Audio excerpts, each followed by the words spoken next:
Но да чуем ексклюзивния дебют на Рутана!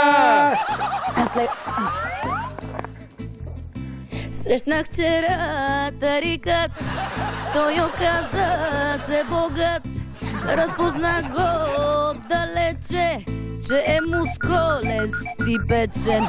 Миг просветна ми идея, той май е от нея.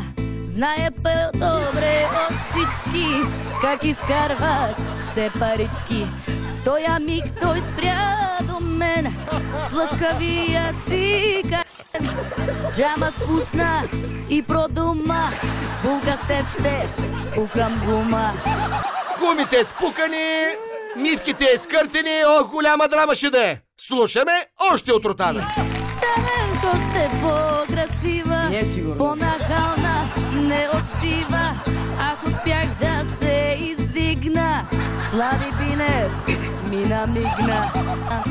Ама моя ме надуши, от тогава нема суши, нема и по-текен. Роклите перъв леген.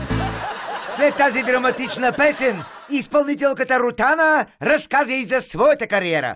Рутана, кой е вашият поп-фолк идол, така да се каже? Човекът, изпълнител, от който сте се учили във вашата кариера? Кондио.